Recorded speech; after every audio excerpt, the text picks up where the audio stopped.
Hey everybody, it's Tuesday night and we are live once again. I am Vera Jones, your host of Certified Unscripted, and we are really unscripted tonight.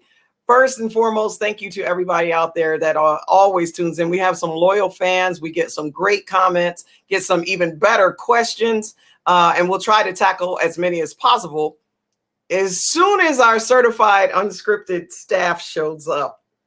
All right, so we're missing a few people. They're on planes and trains and automobiles, phoning in, trying to make sure that they get here as soon as possible. So while we wait, we will be bringing in once again our boss, the big chief, Rita Haywood, a long legend in women's hoops, especially around West 4th, hanging out in New York City. Rita, welcome back to the show. Welcome. Girl, we are unscripted tonight for sure. Oh, for sure. But you know what? It's been a travel day for everybody. I just got back not too long ago, so it's just been crazy. Everybody traveling with the weather. So well, I decided to get dressed up. I see. Yeah, because a lot of Joneses are winning awards tonight. So Joneses are winning awards, and I just want to be ready in case somebody calls me to win mine. I want to take a picture. Absolutely. Right? Yeah. Congratulations to Jonquel Jones, my cousin. They're all my cousins when they're winning. I don't know nothing about them when they're not, right? Jonquel Jones as MVP of the year. I even made a ticker for her. Hold on, let's run it. There it is. Congratulations.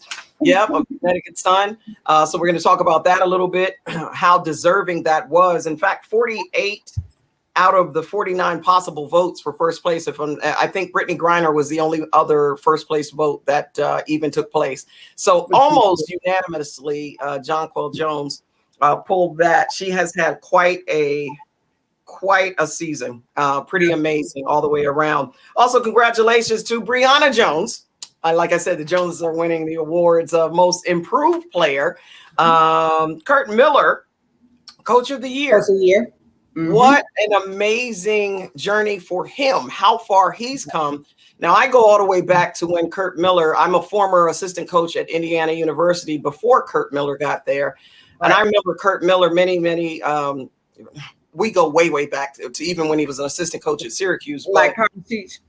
Yeah. But, to watch his journey as well, here's someone that had started off on a very successful career at Indiana University. Prior to, he was at Bowling Green, and then got fired from IU and went into the WNBA. And like he never missed a beat. So we need to talk about fighting adversity and overcoming. Congratulations to Kurt Miller. I think that's an outstanding job for what he's done tonight. We are also talking about, I wanted to also bring up that Brittany Grier, we kind of had some comments about that last week and the week before. Is she legitimate?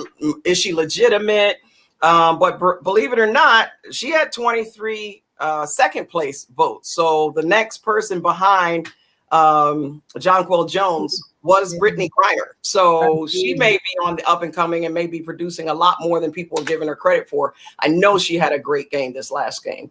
Yeah, and then she just had a phenomenal season. This was a really breakout season for her. And then coming back from the Olympics, being consistent and she's been doing it all. So I can't even see why someone would think that she wouldn't be in that running, because she really broke out this year overall. So I think part of the when Swoops, and for those of you that are joining us, we had this impromptu. Cheryl Swoops was sneaking around in the comment section, and as I happened to tip over, I was like, Cheryl Swoops. I thought someone was using her name. Then I was like these Cheryl Swoops. So anyway, if you weren't here last week, we did have Cheryl Swoops on the show. It was phenomenal. Yes, I saw your comment from, I think it was Women's Hoops popped on. Where is it? What did he say? Yeah, he said Penny was in tears when Swoop said, I ain't saying about the Teresa Edwards and Cynthia Cooper comment. So there's obviously some drama going on there that we're going to want to hear about a little bit more. We're going to have to get them all on one day. Oh my gosh, that would be the show of the century. So the last 2 weeks, yes, Teresa Edwards and Cheryl Swoops. It doesn't get any better. Well, we hope it is going to get even better. I know you have some things up your sleeve, Rita, but you're not telling us, right? I'm not telling anybody, right? You're not telling us yet. So Not telling a word. Not saying a word. Stay tuned. We definitely have some stuff here. New viewer here from, okay, what's going on? All right. Thank you, Xavier. Thank you very much for tuning in. Appreciate it.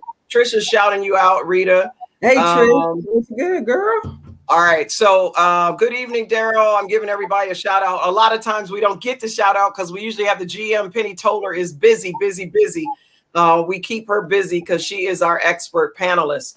Couple of other things that we're going to touch on. All defensive team. I'm going to tell you, I don't know, in this last game, the one thing that did break my heart a little bit was watching Sylvia Fowles at Minnesota. She did at least come away with Defensive Player of the Year. However, just disappointing how she went out with Minnesota this year.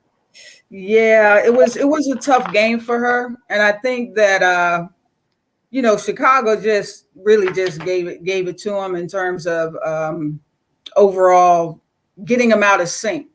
Sylvia Fowles is a big girl. So I think what Chicago basically did was say, let's pick up the pace, let's run and just keep them moving. And, she got caught up in that, unfortunately. And I hate to see her leave. I love Sylvia Fowles. Yeah, absolutely. I think she's one of the best to do it, in terms of the league. But I had some notes here that I had even on her.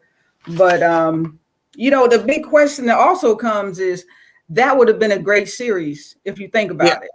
If you think about it, because you say, the Lynx are a better team, and Chicago is kind of picking up the pace overall. So, they're doing what they're supposed to do, improving as the games go on. But is that really a situation that really should have been a 3-game series? And I think a lot of people are saying, that first level game, you get not the aces, you get the other teams, the bottom teams out the way, and then you really have your series starting right at that point. So I think that would have been a good situation to have a 3-game series. I mean, what are your take on that? Or you like Penny? Oh, absolutely. Yeah, one and done. One and done. No, I liked it. Like in fact, I totally forgot about. Just lost my earring. I totally forgot about this whole setup with the 2-game bye, and so I was actually thinking, okay, so this is the first game, and then it hit me just like that. Like no, this is one and done. The whole format. I like the series. I like the opportunity for teams to battle it out. It doesn't have to be a drawn out 5-game series, but I like the format with the 3 games. But it is what it is. At the end of the day, you've got to get it done. Minnesota did not get it done, but kudos to Sylvia Fowles, who I was looking back and I was noticing Fowles actually won. She was Player of the Year or MVP 2017. And she's a 4-time WNBA Defensive Player of the Year. Mm-hmm. To me, she is one of the most underrated. I mean, we kind of talk about her in passing, but I always thought she was a beast. I thought she was an amazing player. And I think at 35 years of age, what she's been able to do, I think she's been legendary. Sue Bird, talk about legacy and legendary. I watched that Phoenix Seattle game. I mean, just to go at it. Oh my gosh, to the wire. I know we probably had a lot of thoughts on that. I think we can't say enough about. I think it's a given. What Sue Bird has done, Dion. For the league. Is she the WNBA's best point guard ever? That's always, we go back and forth with these questions in terms of the best ever. Right. She certainly is in my top 3, if nothing else. I think that it just depends on what you're looking for. Like I always thought Tisha Penicheiro was also a little bit underrated. I thought she was amazing. The most amazing passer I've ever seen. I think the most amazing energetic player on the floor from a point guard and captain position was Teresa Weatherspoon, she's shirking her responsibilities right now. She's not here, but she never shirked them on the floor. Absolutely. But I think probably one of the point guards with the greatest vision and court sense for me has always been Sue Bird, right? So Sue Bird is classic. She's old school in relationship to how she plays the game. She studies the game. She comes out, she does her thing, and before you know it, you got an L in your column. and she's quiet with it. She's not a rah-rah type of player, but you can get her to a point where she's like, no, I need to take this game over. I need to make some things happen. So I think she is definitely in my top 3 as well. I don't know who number 1 would be, in all honesty. I think they're kind of evenly matched, those 3 at the top. But, the thing is, what is she going to do? Is she really ready to move on in terms of retiring? Is she going to try and come back? I look at somebody like Taurasi, I'm saying, well, Taurasi's probably going to come back, I would think. You think so? For every reason. Yeah, I just think she would, because she's like, she wants to leave a legacy, in terms of doing things, in terms of numbers, in terms of making an impact overall in the game. And I think she still has a little bit left in the tank, Yeah. But we were talking about the format. I agree with Xavier. That's exactly where I think it should be. I do like that kind of play in, get out the quirks, ride or die type first game. But by the time you got to that second round, I don't know. I was just expecting more. It almost, I don't know. It just like felt on. You're getting cheated.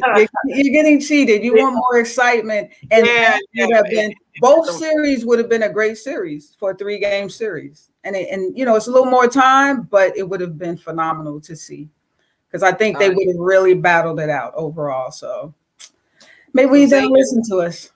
Xavier saying thank you, and that's why this show will be great, because now we can get a whole bunch of folks. Diana has 1 more year on her contract, so she's coming back. You're going there. Yeah, she can have another year on her contract. I mean, she's Diana. She says she's not coming back. She's not coming back. Contract or no contract. So, your thoughts on Chicago? You think they're underestimated? They're coming in at what, 6 as the 6th seed, or the six in the league. But they obviously were very impressive. Diamond DeShields, I thought, was outstanding, and certainly is the backbone of the team in a lot of ways. Any thoughts there on them being underestimated? Candace. What'd you say? All right, so we've gone back and forth, the whole Candace Parker thing. And in fact, last week's show, that was one of the highlights, one of the elements that came out, was, first of all, Cheryl Swoops didn't even remember she played with Candace Parker. I was like, well, that obviously not much of an impression there. But in terms of what she's done for the league, I think, I think she is underestimated in some ways, because, I don't know if she'd be underestimated. I think I see both sides of it. Number one, I do think there are times that I'm watching a game and I'm like, come on, Candace, right? I'm thinking, why aren't you dominating? Why aren't you taking over? Why aren't you doing more? And so I do see the inconsistency there. But that whole discussion over whether or not, she has made an impression, on the league, I don't think you can argue about that. I mean, I know Penny's got some thoughts. Cheryl definitely had some thoughts. Your thoughts are what? I think she's definitely, added to the evolution of the league. But it's like you said, you're waiting for her. You're waiting for her, like, come on. What are you going to do in this situation right here? When are you going to take the game over? But in this situation, like with the Chicago team right now, I think she's on kind of coast. I mean, you had 5 players in double figures for that game. She didn't necessarily have to carry the team. She just had to contribute just like everyone else. And I don't know if she shuns from the spotlight now or what it is that she's actually doing. But as a team, they're playing well. They're peaking at the right time. They're playing together. They're defensively getting better as well. But as her being that player, she's okay. She's okay. I like how she plays, but I just think she's never reached her potential as a solid, star player. Well, maybe it's because she is doing her thing with Turner Sports. You got options. Sometimes you can travel. Good point, Netta. Congratulations to Parker on her signing her multi-year extension with Turner Sports. So in the whole thing, I'm going to jump way back since we're unscripted. Next thing that came to my mind was, how There was it you or Penny that was talking about the jerseys, right? Top selling jerseys. Right. How is it that Jonquel Jones becomes MVP and there's no Jonquel Jones jersey? How does that happen? Somebody wasn't thinking. Somebody wasn't prepared, but there's like, no way you can have a jersey just from the start of the season. You knew she was going to be a superstar this year. Like, what the heck? What's going on? And that's a lot. I don't know. There's some discussions going on, right? In Connecticut. Needs to be some discussions going on.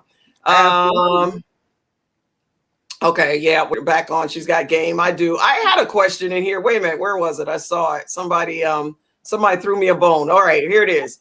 Vera, would you ever consider coming back to the W and commentating again? You and Robin Roberts are the vintage voices of the league. Yes. I agree. Yes, Thank you. And the answer, Xavier, is no. I almost didn't even come and do this show. This lady right here had to twist my arm. I retired from broadcasting after over 30 years.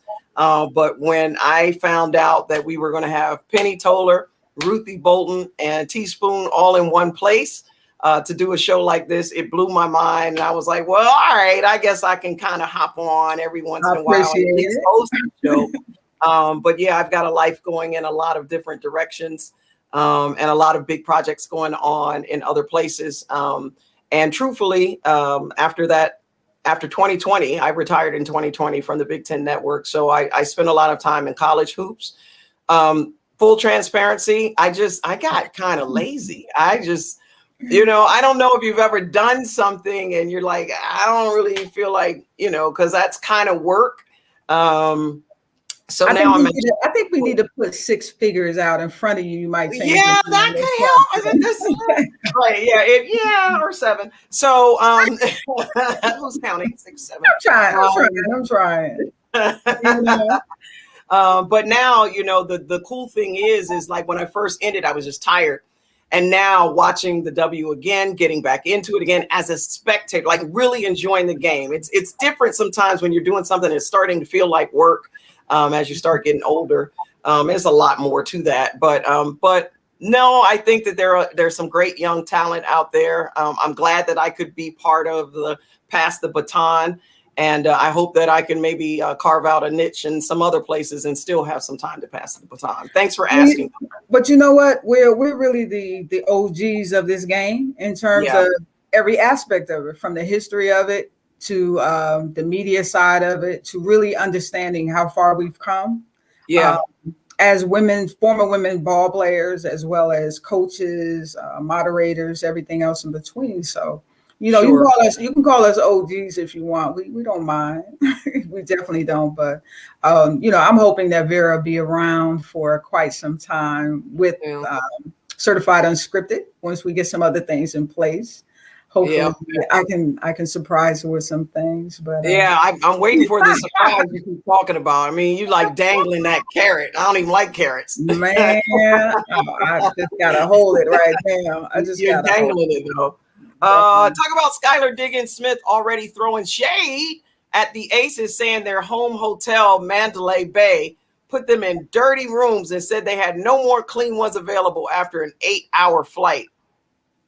Ooh. But I mean, I don't know if that's throwing shade. I mean, if my room was dirty, I don't know if it's throwing shade, but if your room is dirty, your room is dirty. I mean, that's a little. But if obviously, I didn't see the quote or whatever or the tweet.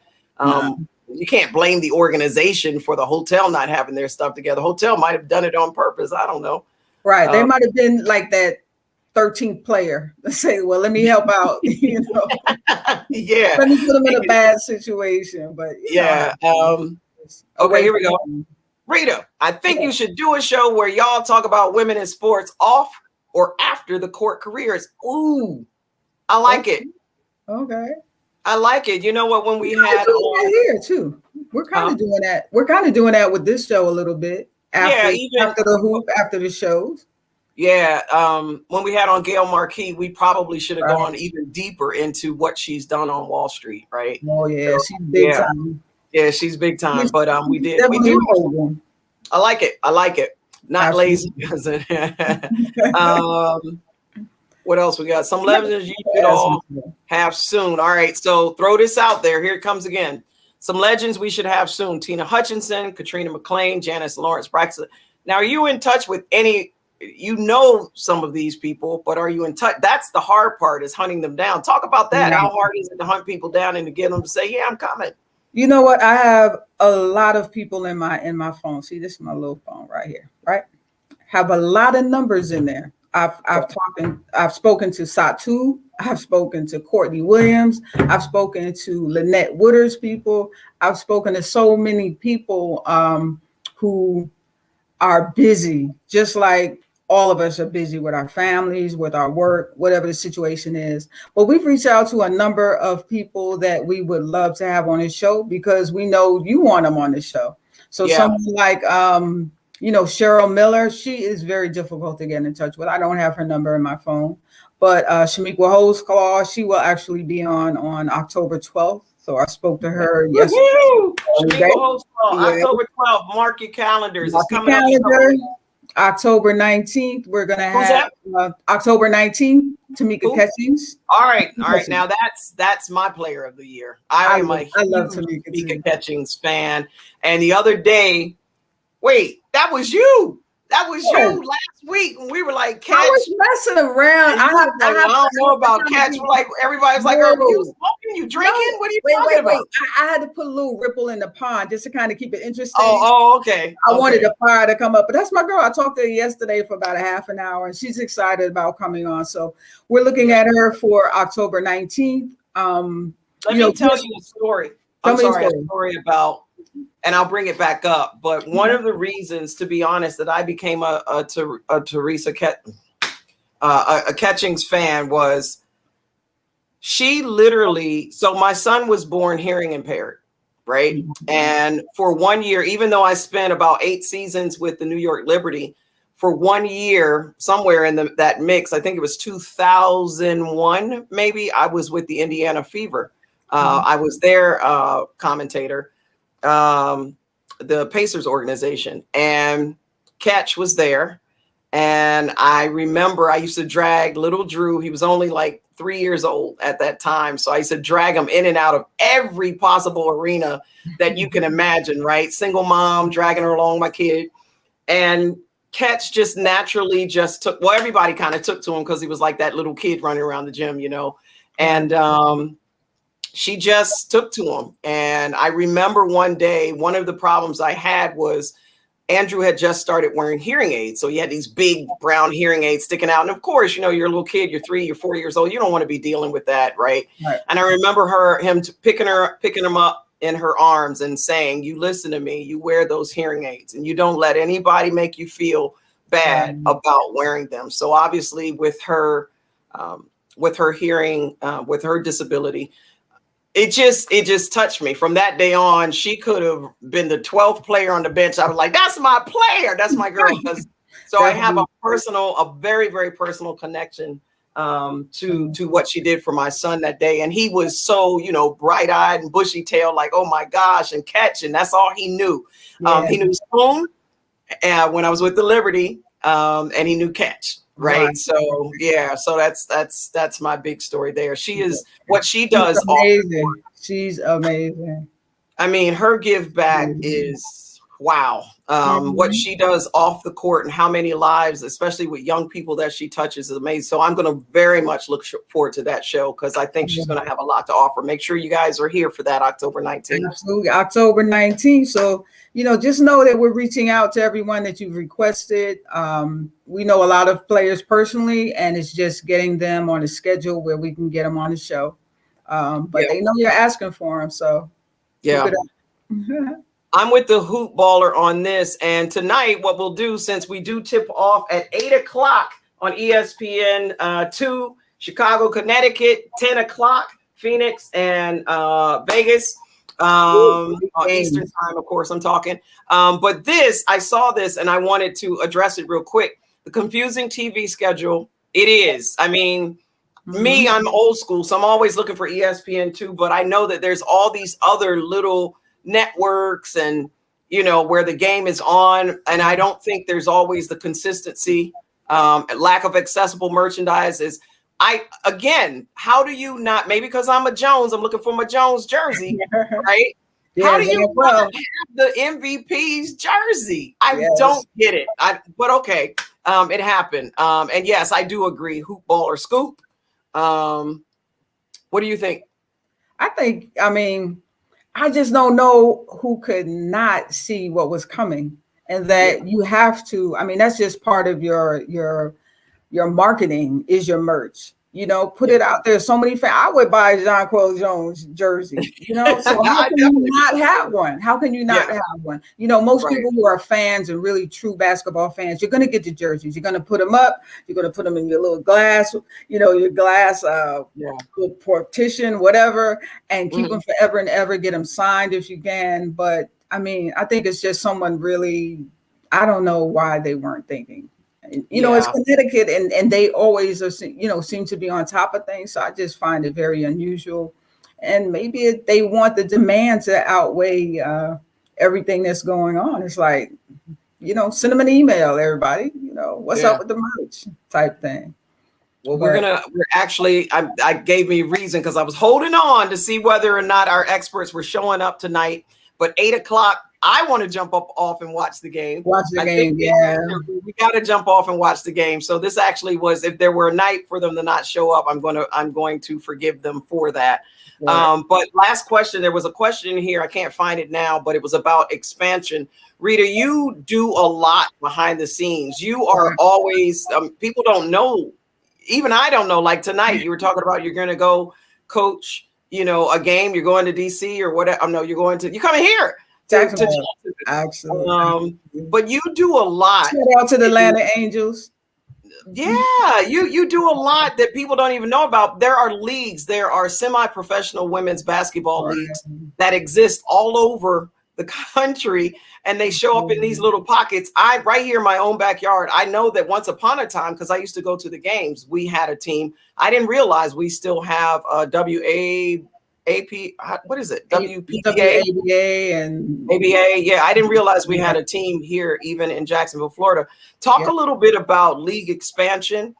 You are always in the mix. You were in the mix for a little while with the WPBA. We did that show for a little while. But just talk about expansion and just the other side of what it's going to take to get the WNBA where it needs to go. I think the WNBA absolutely needs to expand. But the thing is, you don't want to expand and not have quality. You can have quantity. You can have a semi-pro league or a pro league that has 40 teams in it. But if you're beating that team by 70 points, 30 points a game, it's not entertaining and it's not going to sell. It's not going to stick. You need teams and you need cities that are buying into women's basketball, that understand the possibilities from a financial perspective, from a marketing perspective, and embrace it, every aspect of it, because it's not easy. It's definitely not easy. As you mentioned, there was another league I was working with, and things just weren't right to really make it happen. And we're working, to get things done, but it just didn't work. So now you have the WABA, which I was asked to come back. Shout out to Melissa Johnson in Atlanta, Faith Coulter in Atlanta also, and the Atlanta Angels having me come back. A very good team. At the same time, you have to have other teams around you that are really going to push you and challenge you and make you better. So the game in Jacksonville will hopefully be that team to push us and challenge us and make us better. Okay. But you have to have cities that really embrace. You have to have general managers that have deep pockets, because it's expensive. It's very expensive to run a league, to run a semi-pro league, and you got to fundraise. You have to do things like from square one. So I give props to all those who are out there pushing and trying. Anisha with Georgia Soul, that's my girl over there. Shout out to her and all the work that she does. And it can be very overwhelming. So after 2-3 years, you're like, dang, I'm just giving up, because you don't have the support systems. So hopefully, there'll be better competition in terms of some of the semi-pro leagues that are out there, and they can kind of shape a G League from it. and really be legit in shaping a G League, not just rec players or, you know, people who aren't committed financially or otherwise. But shout out to my Angels. All right. Last question off. Don't skate, ladies. Who's better player overall, Teresa Edwards or Cynthia Cooper? If you put ABL Edwards on the comments and Cooper's players, do they still win 4 titles? Don't skate. Ooh. Who's better individually? Dang. See, that's what makes, for me, individually, if we just go in one-on-one, that's the hardest thing to imagine right now. I will say it. I will go ahead and say it. I'm a huge Teresa Edwards fan. I say the same thing. I thought Teresa Edwards was just, and because she did not get the exposure that Coop got, it's hard to even make that comparison because for some people, but Teresa Edwards, for me, I'm going to have to say in a one-on-one. Yep. I'm going with T. I'm going to have to. I know Coop's not going to be very happy to hear that, but I guess if I'm going one-on-one in full game, like who's going to get it done? Who's going to put the points up? It's going to be Coop, in my opinion. But is it a full court one-on-one or a half court one-on-one? 2 different games. All right, what are you picking? I don't know. You make it what you want. What do you think? Half court, Teresa Edwards. Yeah. Full court, Cynthia Cooper. Cool. All right. Yeah. And I would say full court surrounded. Yeah. If I had a team and they were both on it and I'm looking for the go-to at the end, right? A team. Yeah. If I'm in a team play and I have a go-to at the end of the game, it would probably actually be Coop. But overall, everything else. Because Teresa didn't have that team around her in certain situations. So you talk team is totally different. But she's a beast. She's I don't know. I think she's the GOAT at all the GOATs. But because she wasn't seen that often, she wasn't really recognized as being such and wasn't pushed. You know, the media can push and make them create a lot of people. Yeah. But, you know. Moni says her uncle says Teresa Edwards was a better player than Coop. ABL, Teresa Edwards was better. Cooper did her thing, but had the national audience. On the USA teams, Edwards was a star. That's why Edwards is tough on Cooper. She felt Cooper got all the love. Moni with a little scoop background. Okay. So now we're understanding that little tension we have. And you're going to pull it off, Rita, if you ever get the 2 of them on the show. We're gonna hosting that. I'm not hosting that without a face mask, some knee pads. Wait, we got to get some gloves. I'm not in that ring. I'm not in that ring. All right. Well, the game is on. Yes, Cooper is the real GOAT, says Cheryl Stallings. Cheryl, what's up? Dog on defense that separates her. I agree with Xavier. I think that was the biggest difference. The difference is because she was just a full package. You know, she was going to pound you on defense. She was going to score. She was going to create. All of it. I think we need to find some footage on Teresa Edwards, though, so people can fully understand how she played. I think that'll be the thing to do. I'm going to make that my little thing. And the thing is like we get set up because they're like, okay, who was better? So here's, you can't take. It's true. You can't take anything from Coop. Like, but if you're going to force me into, of course, Coop corner in any other conversation, I'm still going, what? Coop? She was the bomb. However, if you're going to force me into making this, it's you got to pick one but that doesn't take away from the other one. It's kind of like, it drives me nuts. So I understand when Spoon is on here and she's always talking about, she hates when you start doing that whole thing about the GOAT, right? But I get it because the minute that you say one, people take it and go, oh, Vera diss Coop. I'm like, I didn't diss Coop. She's got 4 titles. She's done stuff in basketball that most people would never even dream of accomplishing. I can't take anything away from her, but you force me into a comparison. So that comparison I got to go with. I mean, for me, I think it goes back to actually defining what a GOAT is. And I think from a perspective of just basketball, taking away the community service and all that, fuzzy boo-boo stuff, I think it's about the skills. You have to go by the skills and who you would give the ball with, the ball to with 5 seconds on the line, who can score at will, who helped evolve the game, who put butts in the stands, who people would pay to see. That's a GOAT right there. Skill level, personality, or they didn't, like Teresa wasn't a big talker. You know, she wasn't a big talker. You didn't hear rah, rah, rah, but her game spoke volumes. And I think from that perspective, she did her thing. So it's all right. Well, coming up, like we said, we got the game has already tipped on ESPN2, Chicago, Connecticut. We are fans just like y'all are. So we're going to get off. We're going to go check it out. Phoenix and Las Vegas will definitely be a good game after that. Stay tuned next week. Hopefully we'll have everyone back. Obviously, we're running some problems with travel schedules.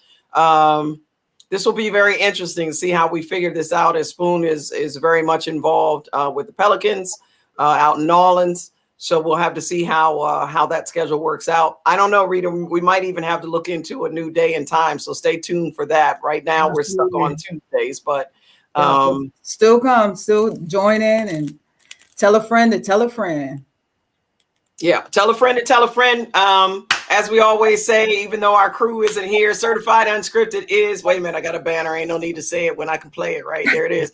This is Certified Unscripted. It usually features Legends Ruthie Bolton, Penny Toler, and Teresa Weatherspoon, all three, planes, trains, and automobiles. Every last one of them stranded tonight, but we're glad that you stuck it out with us. Rita Haywood is the executive producer of the show. I'm Vera Jones, your host, and we're going to go check out some hoops. Check us out next week. Go to CertifiedUnscripted.com. That's our website. Thank you for joining us on Facebook and on YouTube every Tuesday night, 7:30 p.m. When it comes to women's hoops, we're not new to this. We're true to this. We are Certified Unscripted. We'll see you guys next week. Thank you very much. Good night.